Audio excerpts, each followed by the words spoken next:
Well, I think I'm finally back to the point that I have my voice will last long enough that I can get back to doing videos again. For those of you who did not see my comment on my community tab, I've been sick for the last, well over a week.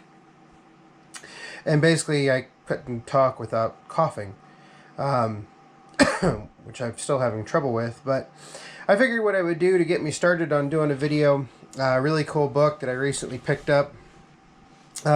This book was, oh gosh, late 40s, I believe. I forget the year now that I'm sitting here staring at it. This is basically a two-cylinder sales brochure book. I find it really cool. And this is not necessarily a two-cylinder channel per se, because I don't even have a two-cylinder anymore, but I still collect two-cylinder stuff. So, really cool graphics in this book, and I'll get to some of the cooler ones here in a little bit. But basically, how, some of the, I think just the artwork in these books is absolutely fantastic. But the real reason that I bought this this page right here goes through everything from the AO, BOD, AR, BRG, AN, AW, ANH, AWH, BWH, BNH, BW, BN, and B. And it actually has pictures of all these tractors up there on the top page. Really, really cool to see. Like I said, I'm trying, now that we're sitting here talking, I'm trying to remember the year of this book, but I can't remember it anymore.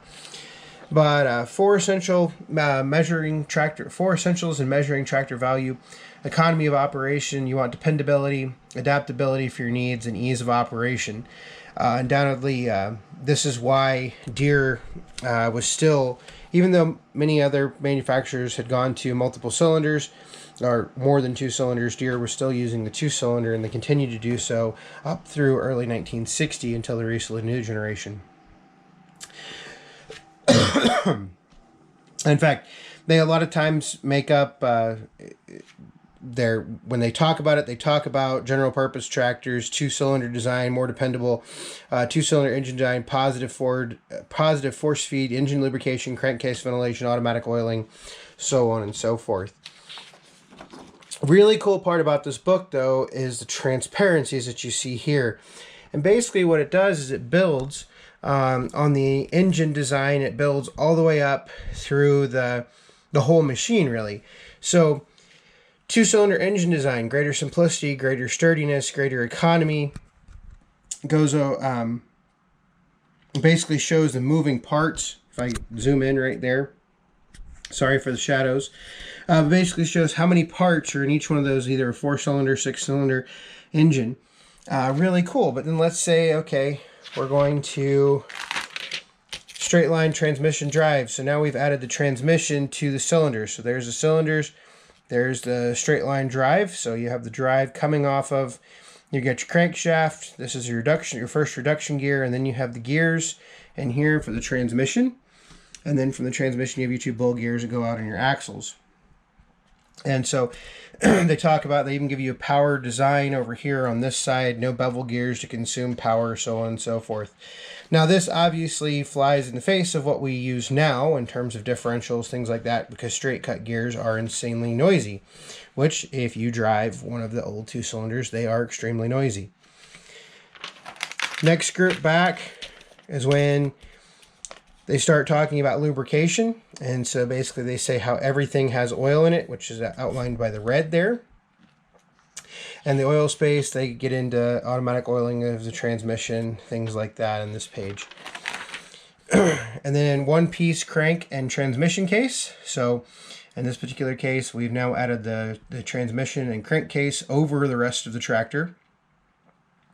And it also breaks down the weight 70-30, so 70% of the weight in the back of the machine, 30% of the weight in the front of the machine. All the typical salesman parts.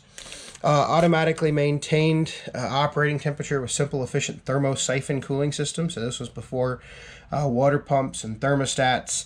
They were still selling tractors based on just the thermosiphon cycle of cooling a machine. So this was before they added water pumps, anything like that. Burn low-cost fuels. So in this particular case, they were probably talking about vaporizes less volatile fuels like kerosene, things along those lines. No reliquefaction, so they're not necessarily worried about liquefying fuel before it's burned, causing crankcase dilution. And then we just keep going on back, and we just keep building a tractor. Belt and drawbar. So here we have, we've added the, what do we add on this one? We've added, governor. This is the governor control. So we've added the governor control on top of the engine. And then on the next group back, they start talking about the steering, easily maintained, shockproof steering, no wobble, no backlash, no whip. And we just keep on going back, and then you get the feel of the wheel, and that is the complete tractor right there. Really cool way to demonstrate that. Really popular in the 30s and 40s to do things like this. And this book just continues to go back and basically walk through all of the economical reasons of owning a John Deere. So for instance, John Deere tractors using low-cost fuel compared to gasoline, low-grade gasoline compared to regular gasoline. And you have to remember, I mean, this was back when gasoline was, a nickel or less a gallon. Unfortunately, this book does have some issues up at the top. So, I mean, that's something that anytime you find something this old, it's going to have issues. But goes through manufacturing of the 2 cylinders. You can see all the engineering. So this was in the days of slide rules, and there was no computers, obviously. So slide rules, testing, things like that. There was a recently really cool video I watched on YouTube where they were talking about the fact that you could not go back and rebuild the F1 engines that were on the Saturn V rocket to shoot astronauts to the moon, because all of the tips and tricks and everything to put those engines together, you could obviously reverse engineer them, but building an exact replica of an F1 engine would be extremely hard. I'm trying to remember the channel I saw that on, but it was really cool. It just continues going on, things like that. And then we went through the individual models. So you have the Model H, you have the Model B, Model A, G. It's interesting. This is unstyled. I'm really going to have to work on dating this book now, because I'm wondering if pages haven't been replaced, because this is obviously a styled machine. So this was after. I'm going to have to work on that. Being a styled machine, so it's after, 36, 37. I can never. Problem is I'm not good enough at 2 cylinders to know where everything changes and whatnot. So take that as a grain of salt. This is typically a lawn and garden channel. I just happen to have this really cool book that I want to show everybody. So this is going through all of some of the attachments that you can see, and all of the different power lift, for instance, as this was before hydraulics, ways to change the tractor to do more work. And so here are all the specs on the A and B tractor. Specs on the G tractor. A, B, and G tractor. So they've actually got little fold out sides here. So kind of cool. The H, I can't remember if the H is fold out or not. Nope. Really, I want to get to some of the stuff in the back. So we're just going to keep flipping through these. This is an absolutely awesome book. Heavy duty D model. The D is one of those machines that I would really like to have one day, particularly an early D. I just think they sound absolutely amazing. Just from the tut, tut, tut, tut, tut, tut, tut, tut, tut, the putt sound. Capacities of the D, fold out, all of the specifics there, whatnot. AR, BR. Then we have basically the fold outs for each one of those. I'm actually going to go ahead and flip through some of these pretty quick. Some of the special equipment for John Deere tractors. So this would be grousers or road bands, fenders if you wanted them. things like that. Lighting equipment, electrical and lighting equipment.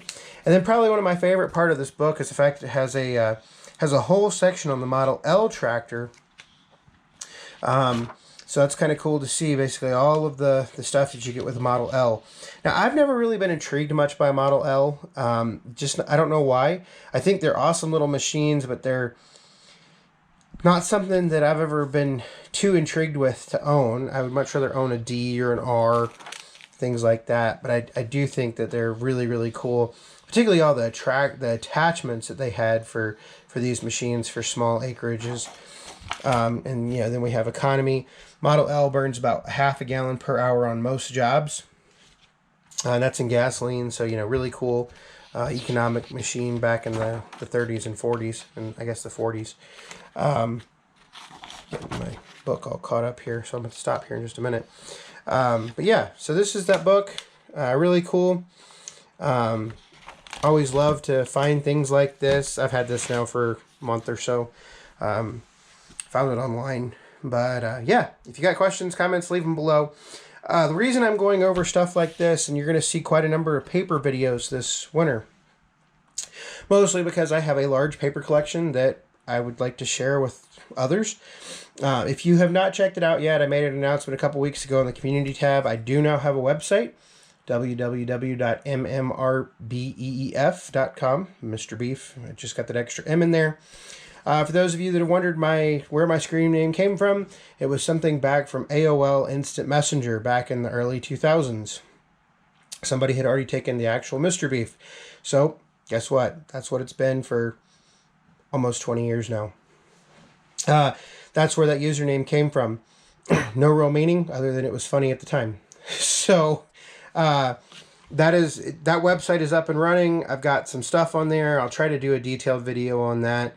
But basically what I'm going to try to do is I'm going to try to scan things like, I obviously cannot scan this book right here, but to scan things like this right here. Recently picked up the 726 blower, so we've got a sales bulletin. Put things like that on there. That way others can see it. And so if you want to, check that website out. I do have some things that I have duplicates of for sale there. Basically, that's just kind of stuff to support the channel. It's not a flaming deal by any means. You can get them cheaper elsewhere, but if you want to support the channel, feel free to buy stuff at the website. But anyway, thanks for watching. Hopefully a video production picks back up here in the next couple days as I continue to feel better, and we'll go from there. So thanks for watching. And if you're wondering about how much literature we could go through, this is just 2 bookshelves. This is my sickness, really, but we have lots to go through. So that's why I started building the website, parts manuals, things like that, parts catalogs, bulletins, consumer product information. Up here we've got all kinds of sales bulletins, things like that, operators manuals, you name it, it's up there. We can just go on forever, and then I've got another 4 other bookcases just like this. So we have lots of information to go through. We're going to try to put it, not all of it, but we're going to try to put the really interesting stuff on the website. It gives everybody some resource to use if they have questions, or if they just awake at 2 o'clock in the morning and want to read. So thanks for watching.